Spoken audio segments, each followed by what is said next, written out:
Майдан Мусин атындағы Көкшетау жоғары қазақ педагогикалық колледжінің оқытушысы Теркешбаева Гүлжанат Нұрмағамбетқызымын. Менің бүгінгі сабағымның тақырыбы Мұхтар Әуезов әңгімелеріндегі психологиялық сарын. Бұл сабақты алудағы басты мақсатым студенттердің бойына шығармашылық қабілетін дамыта отырып, психологиялық шеберлігін таныту. Енді бұл сабағым практикалық сабақ болғандықтан бірнеше тапсырмалар жиынтығын беріп отырмын. Бірінші тапсырма Әуезовтің 3 әңгімесі бойынша психологиялық талдау жасау, яғни ой түйінін төмендегі кестеге толтыру. Бірінші бағанда психологизм сөз өнерінің тектік белгісі.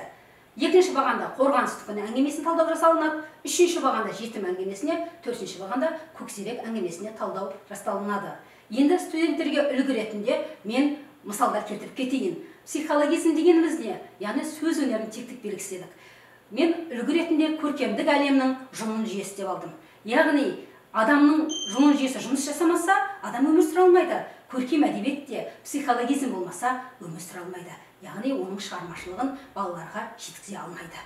Екінші, қорғаныстың күні әңгімесі бойынша психологиялық шеберлігін асыру мақсатында мынандай үлгі ретінде алдым. Табиғат жауыздығынан адам жауыздығы күшті. Я, Аха мен Қалтай сол үйге келмегенде Ғазизаның күйі қандай болатын еді? Ғазиза жан қорлығына шыдады, бірақ тән қорлығына шыдамады. Міне, адам жауыздығы осы. Үшінші бағанда жетім әңгімесі.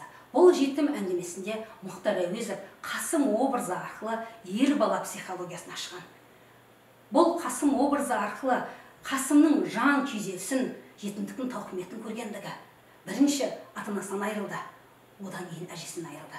Бірақ жазушы ата-анасынан айырылса да, Қасымның әжесіне деген махаббаты, әжесінің Қасымға деген махаббаты, немересіне деген махаббаты, ата-ананың жоқтығын білдірмей, ата-ана да бола білгендігін көрсеткен. Осыған байланысты осы әңгіменің негізгі мақсаты жетімдік болғандықтан, жетімдік тауқыметі тағдыр тәлкегі, яғни Қасым тағдыр тәлкегіне түсті.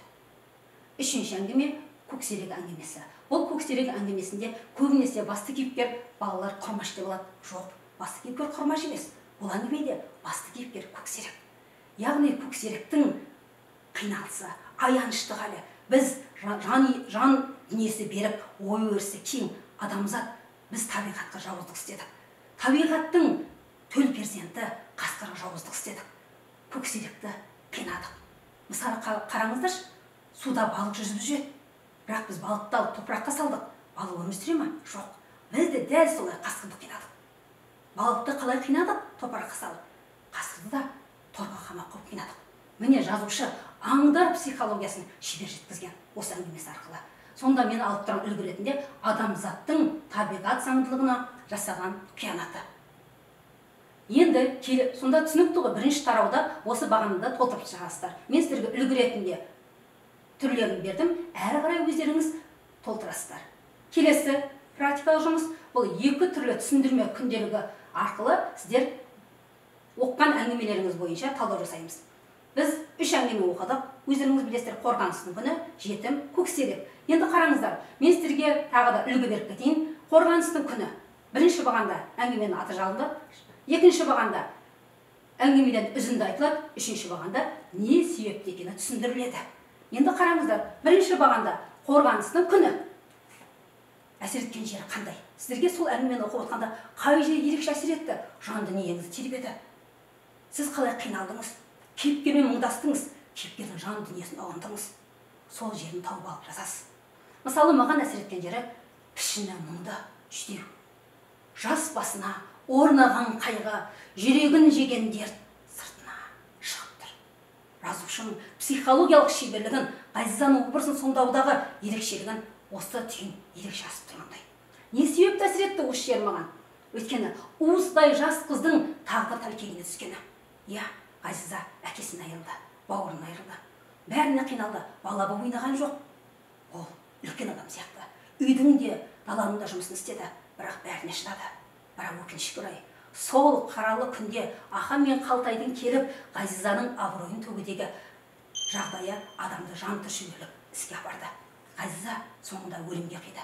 Неге? Деген сауал болуы мүмкін. Бірақ неге қиды Ғазиза? Өйткені Әуезов осы Ғазиза образы арқылы қазақ қызында ең жоғары тұратын нәрсе ар.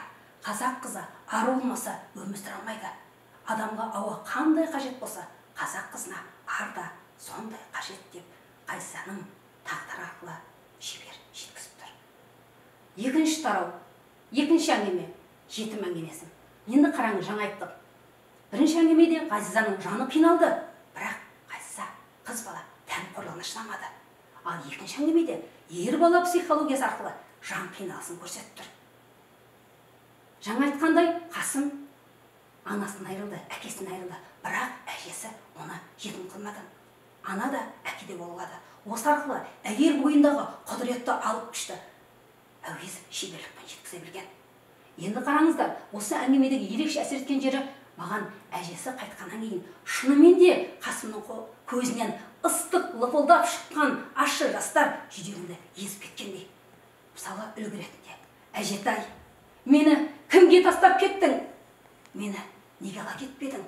Мен қаңғып қалдым ба? Деген кезде, рас, жетімдіктің тауқыметі шіркін, ащы екен ғой.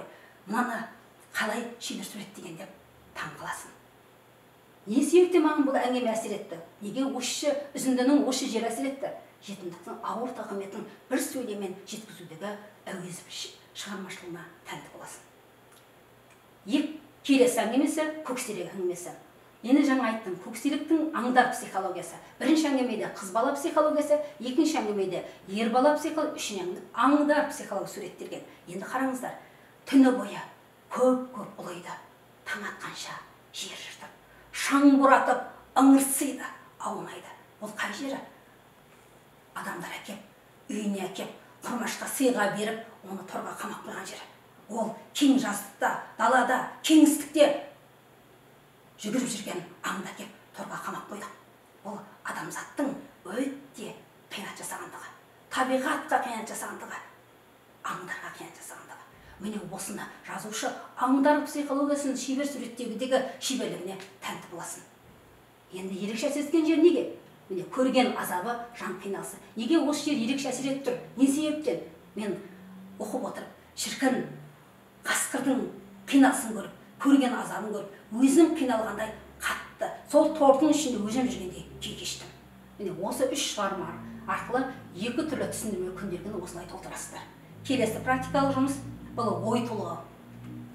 Енді ой толғау арқылы мен еркін жазу стратегиясы бойынша үш әңгіменің негізгі идеясын, мұны өлең жолын тауып алып, мен осы өлең жолын оқып отырып, осы Мұхтар Әуезовтің үш әңгімесі есіме түсті. Жауыздықтың үш түрі бар. Бір жауыз бар, жазалайтын жаныңды. Бір жауыз бар, жаралайтын тәніңді. Бір жауыз бар, қорлайтұғын жаныңды да, тәніңді. Міне, үш әңгімесі осы үш жауыз көрсетті. Бірінші жауыз, жазалайтын жаныңды. Қай әңгімеден алынған? Ойланыңыздар. Екінші, жаралайтын тәніңді. Үшінші, қорлайтұғын жаныңды да, тәніңді. Енді осы үш әңгімені қорыта отырып, өлең жолын жалғастырасыздар. Бірінші, екінші, үшінші деп бірнеше өлең шумақтарымен өздеріңіздің шама шарқыларыңызды қарап отырып, шығармашылық таланттарыңызды қарап отырып, өлең жолын жалғастырасыздар. Бірақ басты мақсаттарыңыз үш әңгімені табу керек. Міне, жазалайтын жаныңды қай әңгімеден алынып тұр, жаралайтын тәніңді қай әңгімеден алынып тұр, қорлайтұғын жаныңды да тәніңді қай әңгімеден алынып тұр. Үш әңгіменің психологиялық ерекшелігін, шеберлігін осы өлең жолымен ой толғау арқылы жеткізесіздер.